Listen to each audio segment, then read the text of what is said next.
Welcome to the Artist Academy podcast. I'm your host, Andrea Earhart, and I am so excited that you're here to catch the weekly replay of my laid-back yet very inspiring conversations with other full-time professional artists.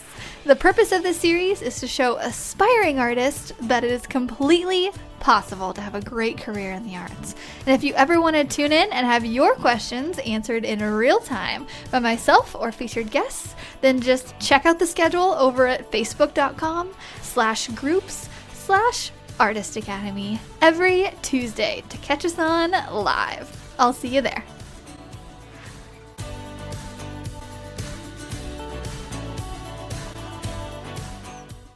This episode is sponsored by the Artist Academy Advanced Membership, a program for artists who want to up-level their art game by taking it from a hobby or a side hustle to a full-time six-figure art business. With weekly trainings that include step-by-step proven art business techniques, plus painting tutorials from yours truly and other guest artists who are masters in their field, you will be well equipped to learn and grow into the highly skilled and highly profitable artist you know you're meant to be. I've figured out what it takes to build my own six-figure art business, and now my heart is set on teaching aspiring artists like you to do the same. It's not hard, but it does require your time and dedication. So if you're up for the challenge, go to advancedmember.com. That's advancedmember.com to learn more. This week's episode is a little different in that we flip the mic with Praktisha interviewing me for a change. If you remember Praktisha from a couple episodes ago where I interviewed her about her art business and all the things, and at the end of it she said, "Hey, why don't I interview you instead?" So that's what we did. And in this episode, I talk a bit about the business I started before becoming an artist and how that business has influenced the way that I show up today. We also get really specific into Instagram, since that's everyone's favorite topic lately.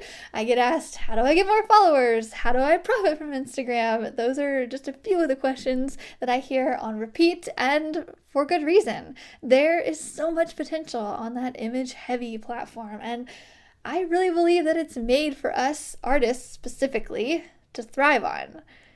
Anyway, let me know what you think about this week's episode with me, all about Instagram. Well, thank you everyone for joining us. My name is Praktisha and I go by P-Mir Art. But today, instead of Andrea interviewing somebody else, we're actually going to be putting her in the hot seat. So for those of you who don't know, Andrea is an incredible artist. More specifically, she's celebrated for her awesome mural work. Now, along the way of her creating really cool canvas art and wall art, she has worked with Bass Pro Shops and painted their logos, and she's created a variety of ways for other artists to grow. So whether it be her podcast or her art lessons, she's had an impact on a lot of people. And I'm excited to interview you today and bring your personality, your work ethic, and your insight to life. So welcome to your own podcast, Andrea. I love it. What an amazing intro. You came prepared. Well, you've done so many things. That's amazing. I feel so a little bit more comfortable with you too, because I feel like we had a little bit like of a vibe from last time, like we get along. And so being interviewed by you, I'm excited. It makes it a little less stressful. That's awesome. Well, I'm sure a lot of people are really excited about this. So if anyone has questions, we might not be able to answer it while we're talking, but we could always revisit it at the end. Yeah, for sure. Okay, cool. Well, I'm amped. Why don't we start off by talking about what your last job was before you got into art? Yeah, for sure. So we hopped on a live right after our live last time, which is why you're asking me this. So it's I'm going to basically be talking to everyone else since I kind of gave you the lowdown. So yeah, it's kind of funny because my last job before becoming a full-time artist, I was actually a promo model. And more specifically, I started my own promo modeling company, and it sounds bigger than it is in that like we went to the Super Bowl, like we went to, the Final Four and promoted like brands there, and like we were the girls in front of the cars, and it sounds really big, but really it was a really, really small town kind of a thing, and we just had a ton of fun doing it. I was like in my early 20s, and I was just like, this is fun. This makes decent money. I mean, we made like 20, 30 an hour, and for a college student, like that's pretty good. And so I was like, this is so much fun. And what that job taught me, and from the outside, it looks like, oh, there's just a cute girl in front of a product. But there's so much more than that. And it really taught me how to promote something and how to talk to your customer and how to get attention. And in today's world, like we're always, everybody's fighting for attention on social media, even in person at art shows, and like being a promo model just taught me how to get attention. And it's with your personality and your looks, but it's just so much about your product too. And if you can combine personality, a good appearance, a good product, you've got a winning system. And so I took that and brought it into my art business. And I really think it's given me a leg up. And just to come up and show up and sell, and I'm not scared to post photos of myself and my art, and I'm not scared to look really cute with it either. Like it's all about a full product and an experience with your art. And so being a promo, and also like owning a business in that way, I made so many mistakes with my promo business, but which prepared me for my art business, and mistakes in like how to, make a sale or break a sale, or how to approach a customer, how to deal with a contract, like that was a big mistake that I made several times and I will not do again. And so I got to make a lot of mistakes. And then coming into the art world, I love it. Like it is the job for me because I made that transition. I actually got hired by a very popular outdoors company through meeting a lot of people with my promo business. And so it all kind of connected in that way. And I got hired for that popular outdoors company. And I remember showing up on the job and wearing like what I was used to wearing in the promo model biz, these like cute little tight clothes. I have never lived it down. And so the first couple days I was like wearing cute leggings and like a little like sports little shirt, and they were like, "Are you lost? Are you here to like work on this construction site?" I was like, "Yeah, I'm here." So it was an experience, but then after that I was like, "Wait, I don't have to look cute for this job. Like I don't have to do my makeup every day." And from then on out, I wore cargo pants and not a stitch of makeup for many years. I was like, this is great. I just show up and stare at a wall and paint. And it's so nice to just be in a profession that's not completely reliant on your looks. Like it might help, to make like a cute video or something and like, get a little bit of attention like that. But really as artists, like what we create is, our sole product, and you can glam it up a little bit, but really it relies on your talents and not your looks. And so that it kind of all ties in together. Yeah. I think it's so cool how unapologetic you are and how open and honest you are of like, hey, like, I know what I got really, really dope art, but also like I'm going to get glammed up and be in the pictures too, because whatever's going to attract people to my artwork is going to, at the end of the day, be the ultimate goal. Exactly. Yeah. And it's just like, too, like just paying attention to your Instagram feed and like what works and what doesn't. And it's like, I know that a picture with me in it, just because you're putting a personality in with your work, like you're putting like a size comparison, you're putting so many things. And I know that a picture with me in it with a piece of my art will do twice as good as if I just put art in the photo. And that's not the case for everybody, but I guarantee it's the case for a lot of people. Yeah, absolutely. Yeah. Very cool. I think what's really cool about your previous experience is you choose to relate it back to art and what you're doing now. And when we spoke last time after the interview and we jumped on a call, you were talking to me about how you just knew you always had an entrepreneurial spirit, right? Yeah. So how does that impact the confidence you have going into new projects? And how would you recommend that others just embrace getting out of their comfort zone? Okay, so just to start out with that, I am scared of everything. Like, I don't really like talking on the phone. I don't like, I'm scared of Get everything. out of here. You started this podcast. That's so I surprising.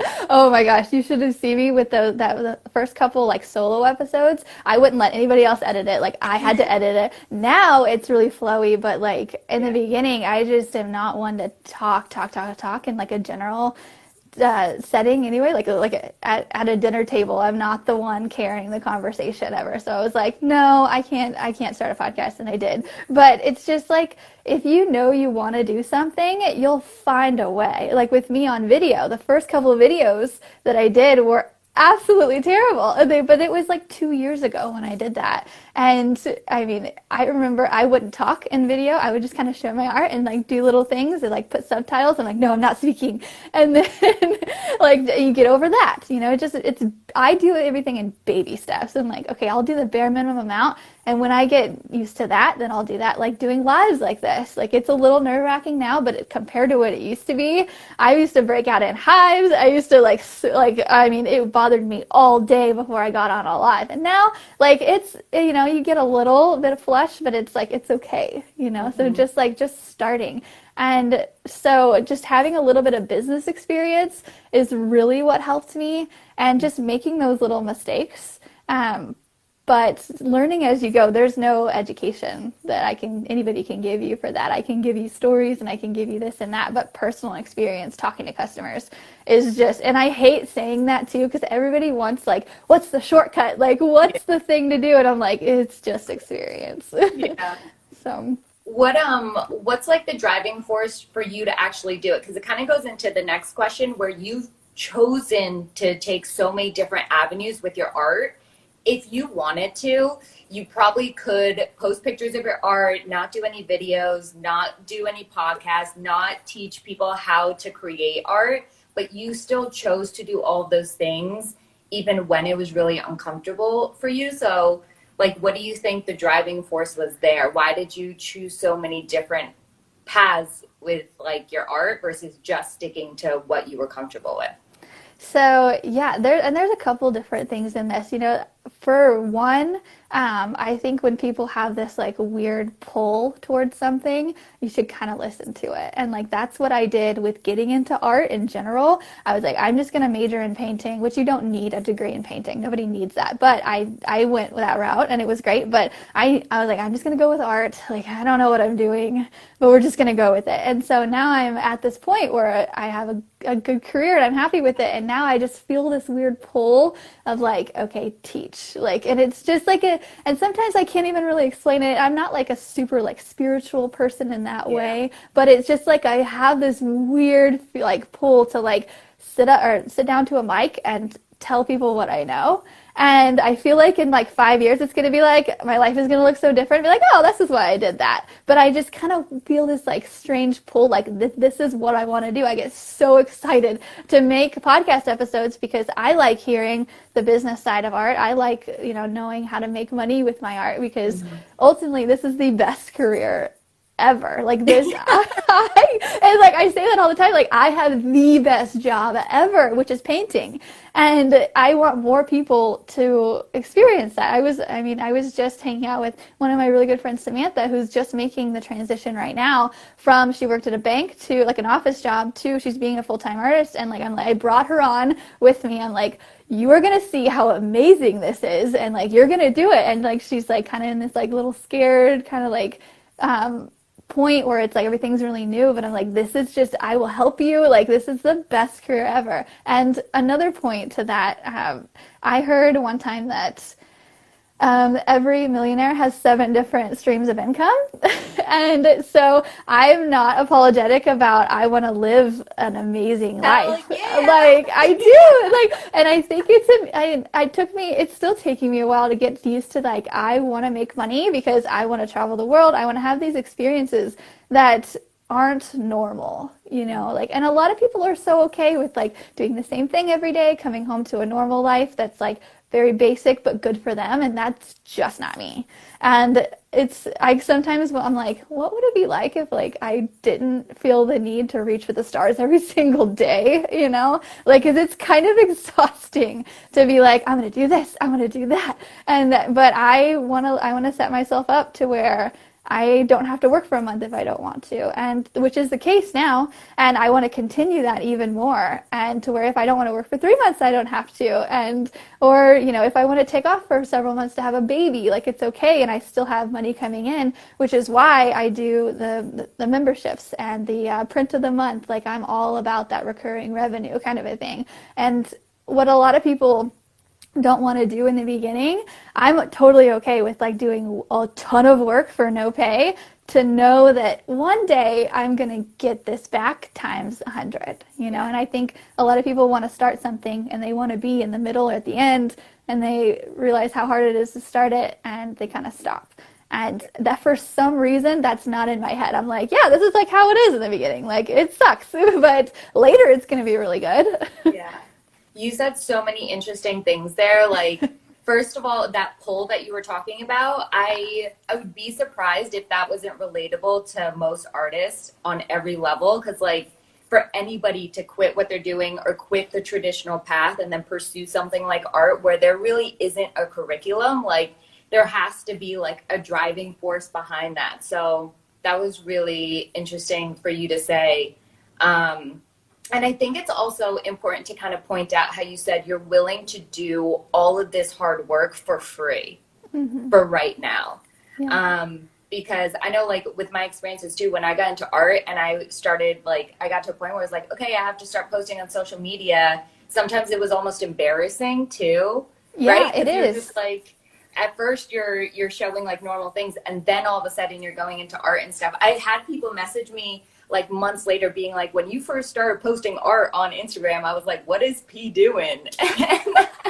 But it's like the jump that you have to kind of make and like stick with. And the only person like who's telling you that it's the right thing to do is you. So yeah, exactly.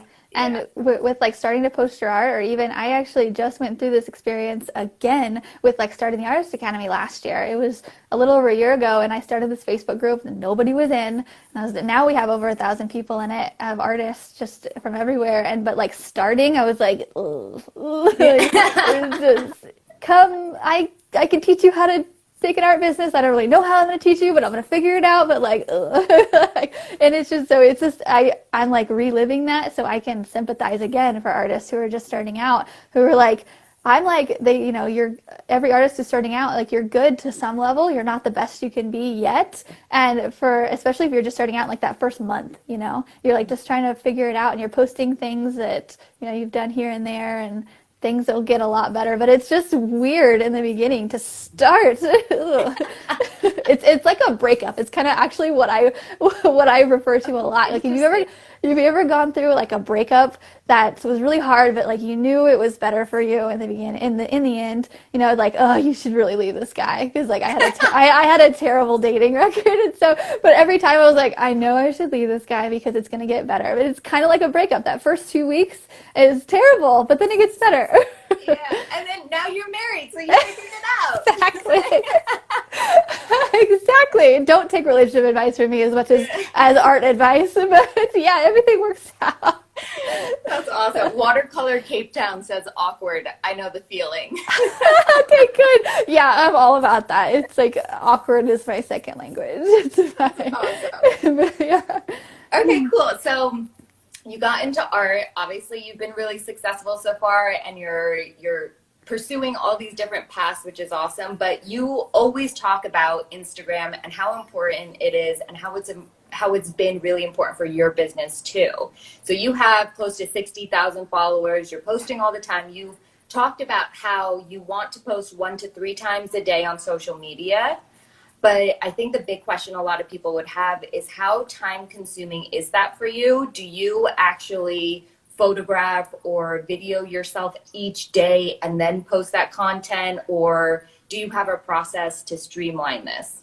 Yeah, so my biggest tip, it can be time consuming or it can't be. It's just kind of, and that's how it is in my art business too. Like sometimes I'll set aside a complete half day to record video for TikTok and do this and do that. But sometimes you just do it as you go along. And my favorite tip for artists is like you create one thing, like one painting, but post about it 4 times. So post about the beginning part of it, post to like make little videos along the way, make a time lapse, post an end result. Like do not post it just once and forget about it.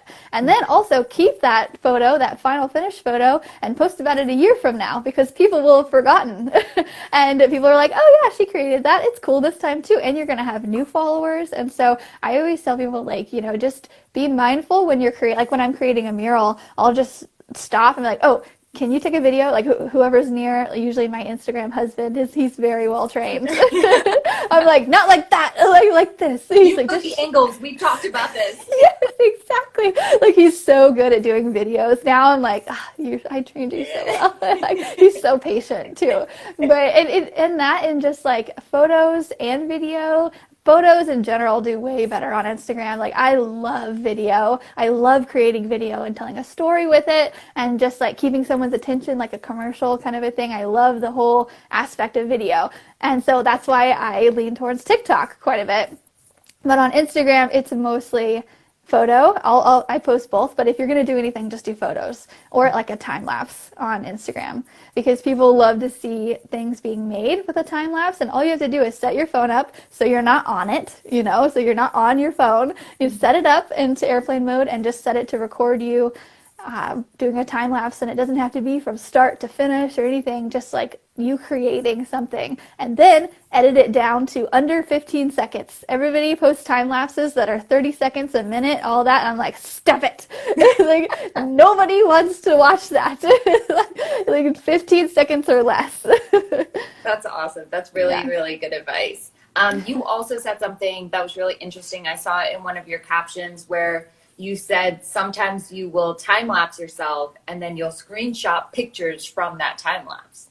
Yes, that's huge too. Yeah, and a lot of times too, when I want to take a photo with a painting and nobody's around, I'll set up my time or my video and then just like video different poses and then go back because that's way easier than saying like you took it wrong or like yeah, and it's not as awkward too. You being like in front of someone, but yeah, just like take screenshots of time lapses and just like post the same thing over and over because again, like some people are busy some days and some people are not some days, and so you'll have different people commenting, and if people really like your art, they're not going to be bugged that you're posting the same ish thing and like for all the week. Like you do it in a different way, you put a different caption to it, you tell a little story about why you're creating it, just do it the same thing in a different way. And so that's my biggest tip for just creating and putting out content every day. Because really, we should be doing something at least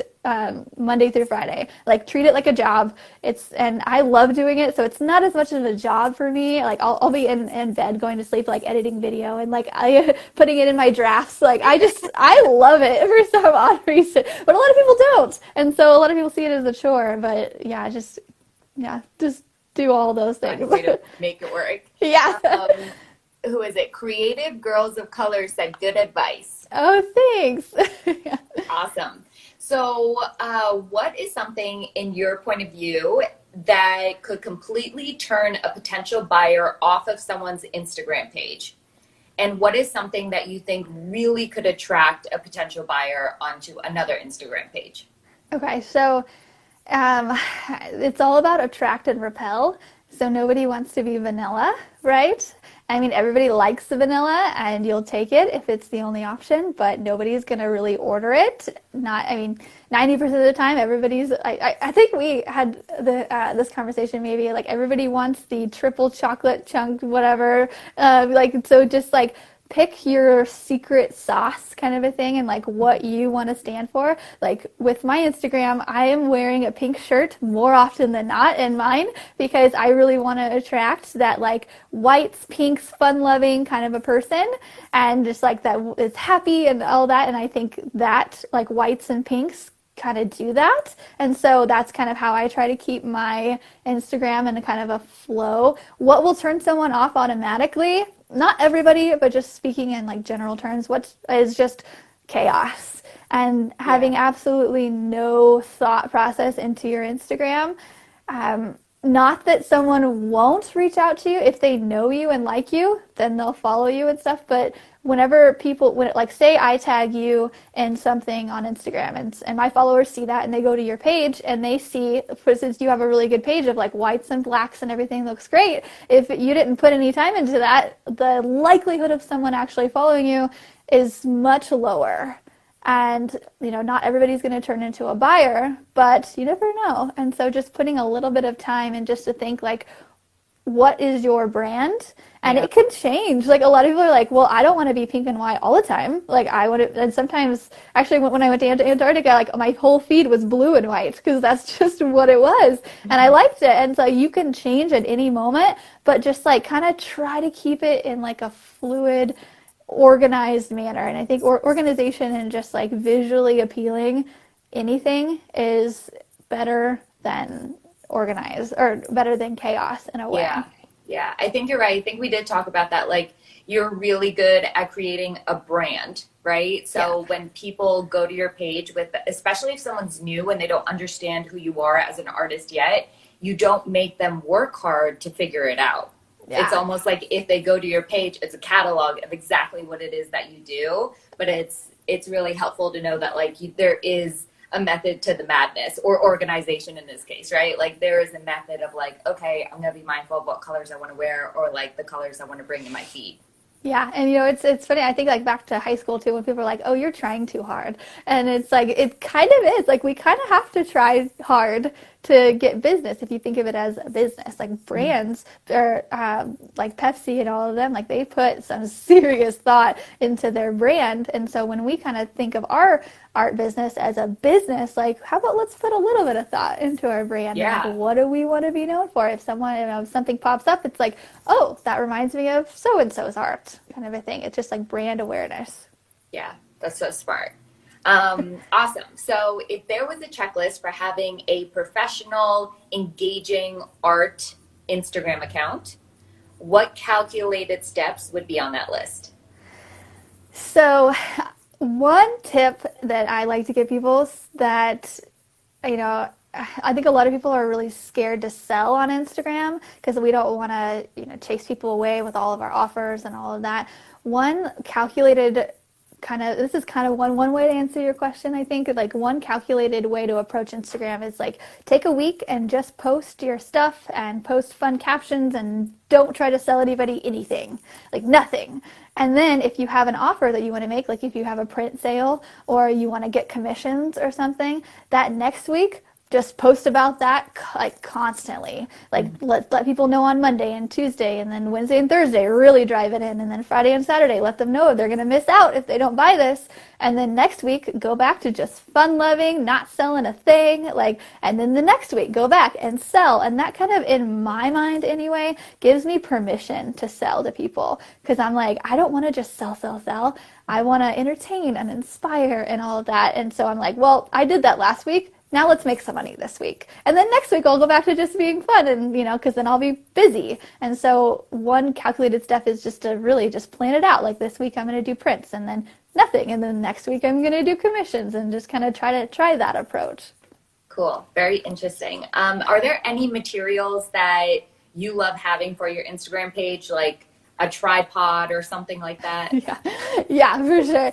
So a ring light is huge. I mean, there's a ring light right behind me, but I mean, nothing beats natural light. I was making studio plans last night and I was like, I'm going to have windows and like my next studio and everything, but a ring light would be one, and then a tripod, which my phone is currently on right now. It's actually broken. It's actually like leaning on but that just goes to show you, like, you don't need like the most expensive things. It actually broke the other day and I'm like leaning it on something until the next one comes in. But it works. You guys have no idea if I wouldn't have told you. And then So video editing and photo editing, huge. Like I tell people all the time, don't put a photo on your grid unless it's edited. And a lot of people are like, isn't that fake? Isn't that Photoshop? It's like, no, it's color enhancement. Like, it's like when we put on mascara, like our eyelashes are there. We just put it on mascara so we can see them. Like you make your whites white.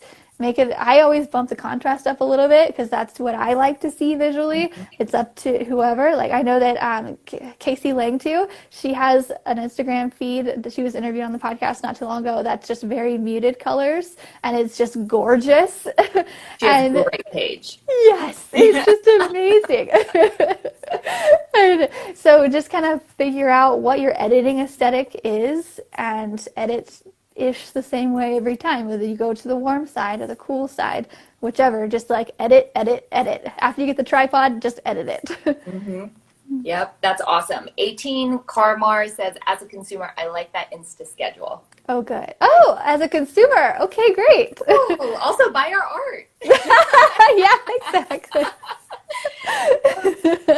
Okay, awesome. So what are the metrics that are most important to you on Instagram? Because once you set your business or your art page up as a business, you could see a ton of metrics. So you could see follows, obviously likes, comments, bookmarks, shares. So what's most important to you? And do you ever come up with metric goals for yourself? So in my head, like, I mean, likes aren't everything, but it's just with the algorithm. I'll just kind of start with likes first because like the more people liking your stuff means the more people are seeing it.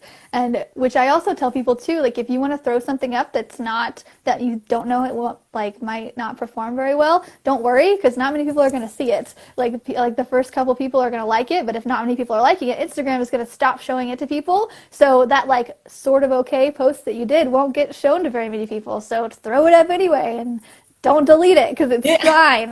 Like just it's fine. That's how you learn. But I would say like on my page specifically, if things get over 1,000 likes, then it's a good post. If things get under, then it's just not super good. And that's kind of my internal metric. But comments are the thing that I really take note of more than anything else because I mean it helps with the algorithm, but it also just makes people like. Anybody can just like something really quickly, but if they're commenting, it means that they're like taking time and reading what I'm saying. And often what I'm saying in the caption is more important than what I'm putting up there. Whether I'm like trying to educate or get someone to go do something or whatever, putting something in the comments is just people commenting is like my number one metric. Mm-hmm. Do you always try to respond back to everyone if they comment? Yes, yes, every single person gets either an emoji back or like an actual, or if they put like a really thoughtful comment that needs a response, I'll respond to them. But almost everybody will get like at least an emoji back from me to be like, hey, thank you so much, goodbye. That's probably a great way to build loyalty too. Mm-hmm. Yeah. Yeah. Someone just responded. This is exciting. Allie W 69125 said, "Oh my God, I just bought a print and I love your work." Oh, thanks. Did you order the tiger, Allie? Because I just got that one in. Allie, did you order the tiger? That's the best thing too. When people say like I like your art and they're like yeah thank you, like we get that all day. But like when people are like I'm buying this from you, I'm like that's the thing. Oh, she did. She bought that. Well, thank you so much for that. And just like back to where like I mean she bought the print. I think it was like $100 art tiger print black on white canvas, and I have those available. And just to go into like the 3-tier pricing method of like offering different things, there are originals for thousands of dollars and there are prints for hundreds, and then I have the $7 print on the Month Club for $7, and so it just hits every one of them. So when people are like, "Hi, I like your art," I'm like, "There's an option for everyone. Which one are you?" Yeah. This is less than your Netflix subscription. Exactly. Yeah. That's awesome.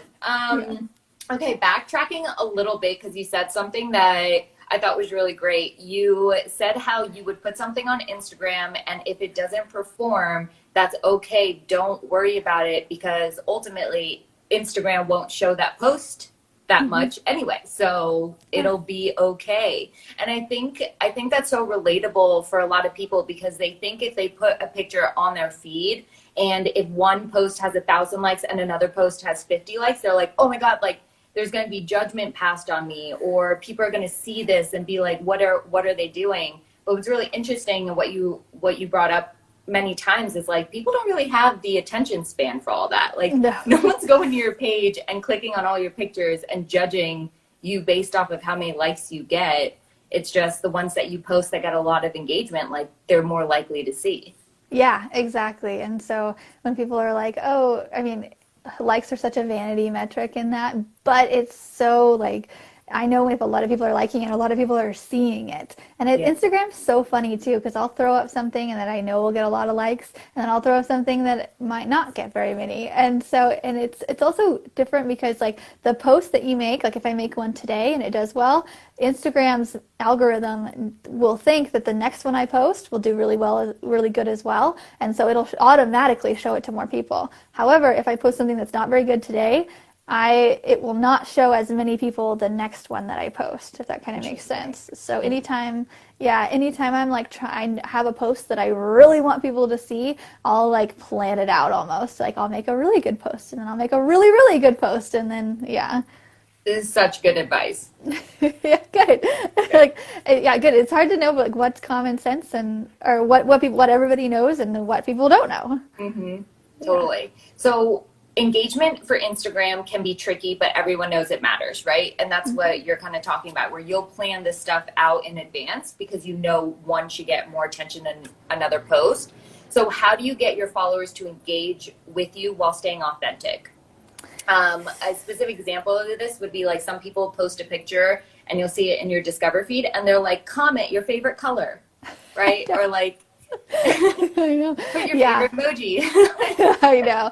Yeah, it's like some of them are just so like, okay. It's hard to balance that line, because I've definitely been that person that was like, comment which emoji of animal you want me to paint next. Yeah. And like, part of me is like, I kind of want to know. And then the part of me is like, I'm really just doing this so they'll comment. And there's so many people out there, and I don't mean to say this in a bad way, but there's so many people that have no idea why you're asking them to do that. They have no clue. Like, they're like, oh, she wants me to comment an emoji, I'm gonna do that. Like, they have no idea. And so it's almost kind of feeding off of those people in a way that's like, hey, like, do this. But for like to be really authentic, like think of something that you really truly want to know from your viewers. And one good thing to ask your viewers is, what do you want to see more from me? And a lot of people will tell you, because I'll be like, hey, do you like my art education posts, or do you purely just want to see art? Do you like murals more, or do you want to see this? And not that I will like, use that as like a Bible in any way, but like, it's kind of nice to know what your viewers want to see, because then whatever they want to see, it's going to get more interaction. And so just to get engagement, like ask people what they want to see from you, either in your stories or like in the comment section on your feed. So yeah, Instagram story has like the little questions, right, that you could ask and people could put in an answer. Yeah, like that. Yeah, that's awesome. Yeah, okay. Exactly. And like some people, you get the weirdest answers, but some of them are good. So many artists are open and welcoming, but there's some that are more closed off and secluded, right? They like to just do their own thing. Why do you take the approach to teach your craft to other people, when a lot of people could say, oh, like, Andrea, maybe you're creating competition for yourself? Or yeah, this is a great question too. Like, I have been told several times too, of a couple people around here, they're like, hey, with starting this Artist Academy thing, like you're helping your competition, because there are a lot of artists that are around here, and I have lost a couple of jobs from artists that I've trained, but that's okay. Like, and I really had to like be okay with that. And like, people that I bring on jobs, like, or people that I, refer work to or stuff like that, like they're going to have a leg up over me, even in this area. And I had to be okay with that. And the one thing that I think I maybe heard it on a podcast episode or something, like, and which is how I learn everything, books and podcast episodes and trying things. But they were like, you have to be so content with your brand. You have to be so confident in your brand. So I am so confident in my brand to know that just because if I'm training 10 other artists to do exactly what I can do, there are still people out there who will choose me over everybody else or might not even know of anybody else. And because my, social media game is so strong in the area, especially, they'll choose me over everyone else because I'm more just because I fit their mold of what they want, I guess. And, I'm not for everyone, which is okay. If you have someone that's very straight-laced and they don't want pink and they're like, no. Sometimes, people can't take glitter seriously and that's them. But, I'm not everybody's cup of tea and that's okay. And just being confident in your own brand is just something that I've been like, okay, that's fine that everybody else is getting work because my calendar isn't exactly empty either, and it's not going to stay empty. Yeah. So that's great.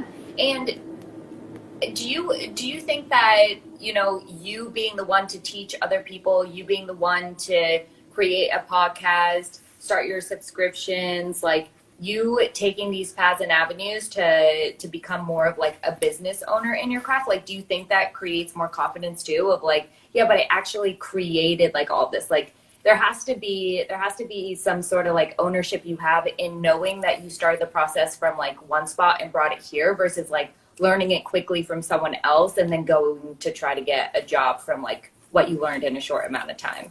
yeah. So what are you meaning? Like, so for that last So like part? I'm just saying, like, I think there's probably a lot of ownership I would have if I were in your position where, like, yes, even if other people that I helped learn art was getting some of these jobs, like I would still have like the comfort of knowing like, wow, like, but my story is like all of these things combined. So if I don't get one job, like it's not the end of the world. Like I know I'll be okay. Yeah, for sure. And I think too, like what comes around goes around too, and in a positive way.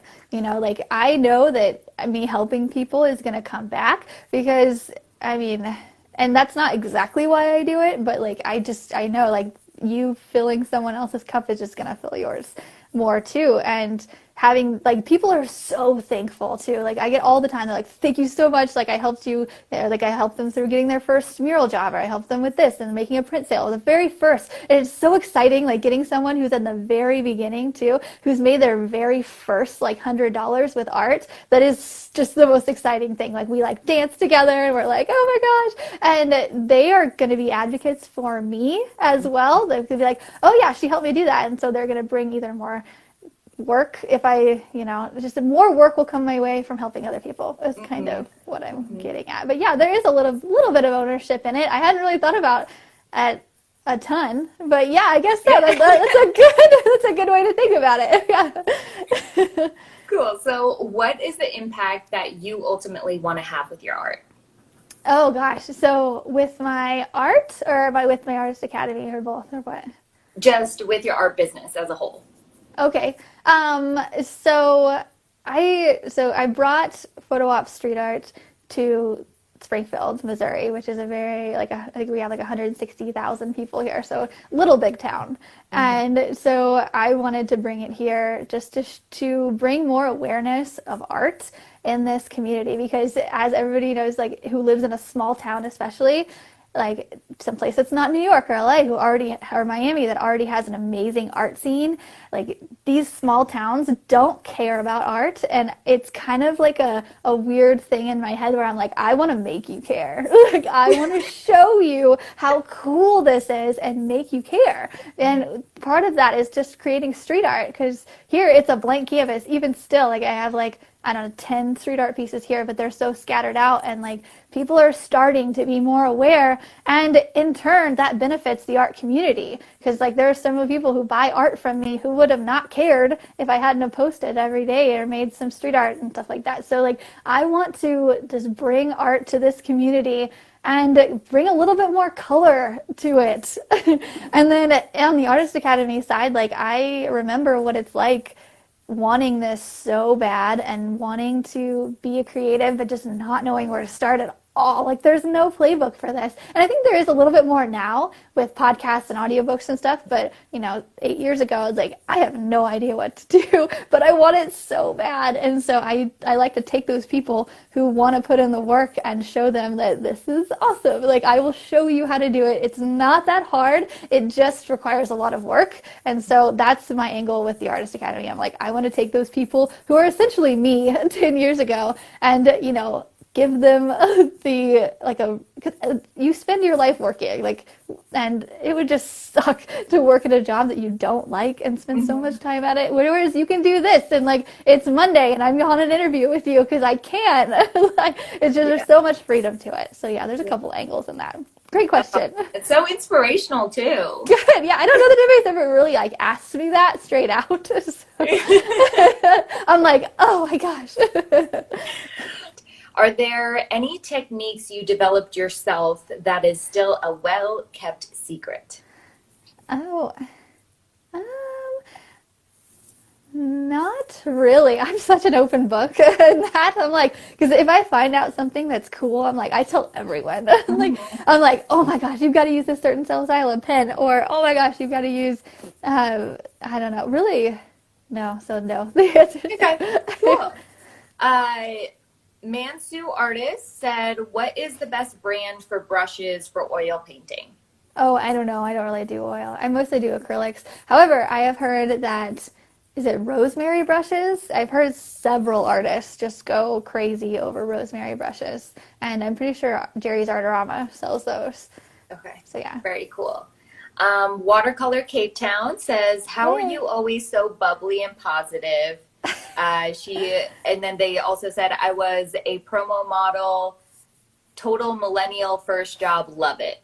Oh my gosh, that's so fun. Yeah, we chat in our Instagram DMs sometimes. I recognize that name. Yeah. I don't know.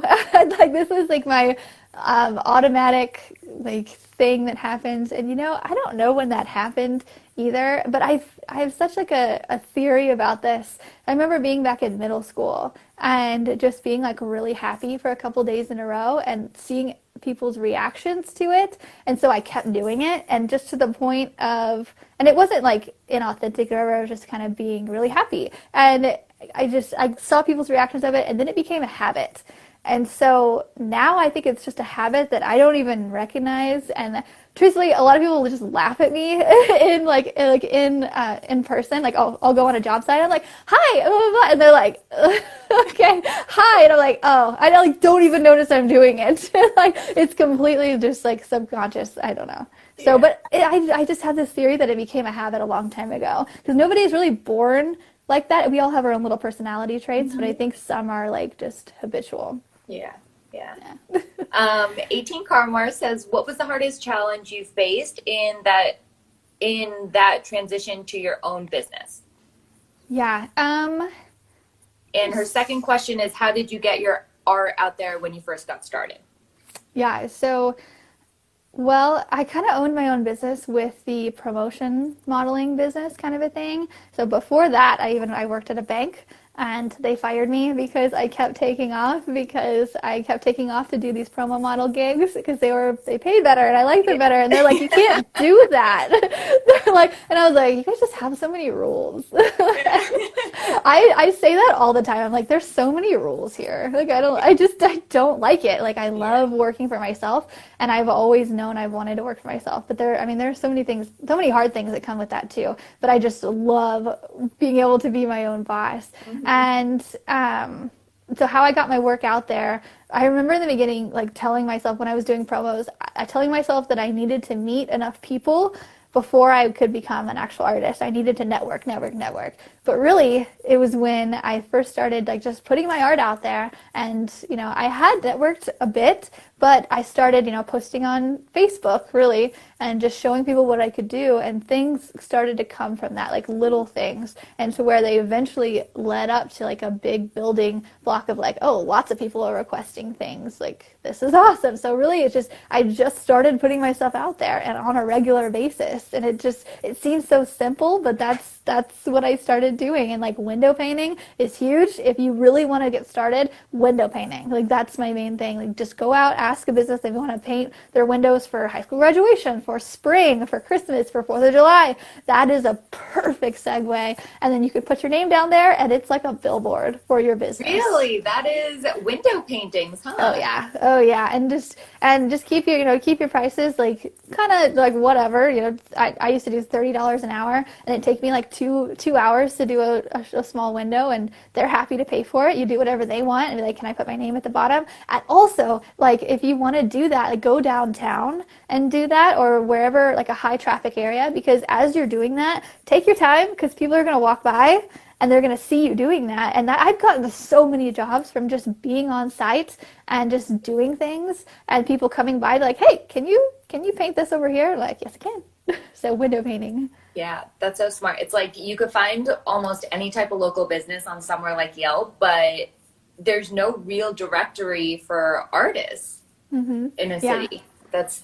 Yeah, although one thing, thumbtack.com. So Thumbtack, one of my previous podcast episodes, Rich Marks, he recommended that, and I recommended it to several of my students, and they've gotten several jobs from it, mostly mural jobs or logo jobs, but Thumbtack.com. There's not a ton around Missouri, but there is a ton just around the United States, and I had no idea about it until a couple months ago. So Thumbtack.com. All right, good tip. Yeah. Ridus Artivity says, what about the people who ask for art for free or ask for secrets and techniques that they use? So people who are asking for art for free, I would say just like get them to pay something. Just be like, and one thing, the method that I use now, because I get asked for free stuff all the time, I just say, I reserve, my heavily discounted work for charities, but I just do full price for regular businesses, because that's like, if someone's like, hey, my dog died, can you paint a photo of my dog for me? Really, like, don't make me sound like an asshole. They're like, no.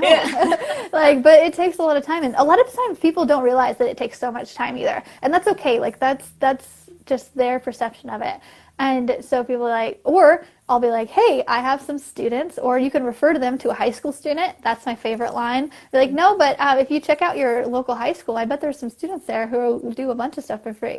They're like, but if you want something that is amazing, you're going to pay for it. Yeah. I mean, it's your business too. So yeah, true. Yeah, and a lot of the time, one thing I heard a long time ago too, a lot of people will say, when someone asks me something for free, I'll be like, oh no, sorry, I can't afford to take a day off work right now. And they'll be like, what do you mean? I'm like, well, to do that, it will take me, 8 hours. That's a full work day for me. So you're basically asking me to take Monday off. And like, does anybody ever ask you to take Monday off for free? And they're like, oh, they just don't really think about it like that. Yeah. That's smart. Wow. You're good at this. Thanks. All right. So Bonnie Lene asked a good question. She said, why does Instagram/Facebook get to decide your work being shown a little or a lot? So she thinks it's unfair because she believes that everyone should see your work. And I think that's something that every artist, whether you are doing paintings or you're creating music, like goes through. Yeah, and I did this experiment on Facebook, Instagram, and TikTok. I posted the exact same video on all three platforms, and on Facebook it got 300 views. On Instagram it got like 3,000 views, and these are all rounded numbers, but very close to what happened. And on TikTok it got like 300,000 views, and I was just like, I was so pissed at the whole algorithm on Facebook, because I've been trying on Facebook for years. But that's how it is, and it's a free platform, and if you want to pay to play, go for it. But and a lot of people will think like, the algorithm, like, oh, that sucks. But if your art was really good and really engaging and it was amazing, Facebook would show it to everybody. And that's what a lot of people don't want to hear too. They're like, well, my art is amazing, it should be shown to everyone. It's like, no, don't be privileged like that. Like Facebook wants to keep, Mark Zuckerberg wants to keep his viewers on Facebook for as long as possible. And if he sees that not many people are engaging with your photo, that's a good business decision on him to not show your art to a lot of people, because they might exit out of the app if he shows them too many things that they're not interested in. So don't take it as the algorithm is against me, thinking that the algorithm is my friend, and let's work together in this. Like, let me create really good content for you, that way you'll show it out to people, and let's work together, like kind of a thing. Yeah. And that goes back to what you were saying earlier, where you were like, I guarantee you, if I'm in the picture, it's going to get more engagement than if I'm not. Like, knowing what works for your audience and then continuing to play with that. Yeah, for sure. Definitely. Just like knowing your brand and what works well. And going back to that though, like if you want a pure algorithm that is just completely in your favor, like TikTok, like just get on it. Like TikTok is the real thing of like how, if you can do video, like if you have good content, it will show it to literally everyone.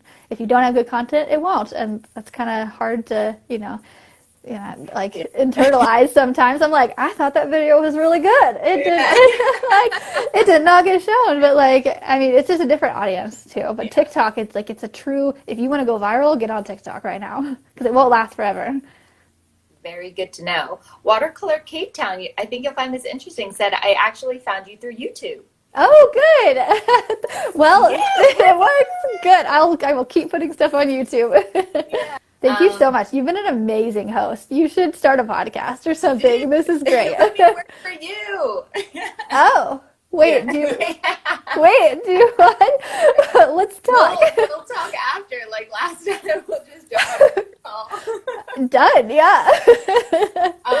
But this is really great. I mean, it's one of the reasons there's so many artists on here, but then obviously you have your customers where like they're talking about buying your prints on this IG Live. Like, you have such a great audience, but you give so much value, whether it's to a consumer or whether it's for a fellow artist. So thank you so much for what you do, Andrea. This was awesome, and hopefully everyone thought that it was helpful too, or interesting. And yeah, we'll just catch you every day on your Instagram. I was posting. For sure. Awesome. Thank you so much again. This has been so fun. Okay. All right. Bye. Bye. This episode is sponsored by the Artist Academy Advanced Membership, a program for artists who want to up-level their art game by taking it from a hobby or a side hustle to a full-time six-figure art business. With weekly trainings that include step-by-step proven art business techniques, plus painting tutorials from yours truly and other guest artists who are masters in their field, you will be well equipped to learn and grow into the highly skilled and highly profitable artist you know you're meant to be. I've figured out what it takes to build my own six-figure art business, and now my heart is set on teaching aspiring artists like you to do the same. It's not hard, but it does require your time and dedication. So, if you're up for the challenge, go to advancedmember.com. That's advancedmember.com to learn more. If you've enjoyed this episode, don't forget to subscribe to the podcast and leave a review. If you review our podcast and send a screenshot of that review to me on Instagram, I am at @ArtByAndreaEarhart. I will then promote your art on my story and tag you as a little thank you for helping me grow this podcast and our Artist Academy community. I have a reach of over 50,000 on Instagram, so this is a little help me to help you incentive. Also, if you ever want your questions answered in real time by myself or featured guests, then just hop on over to facebook.com/groups/Artist Academy to check out the schedule every Tuesday to catch us on live. I'll see you next week.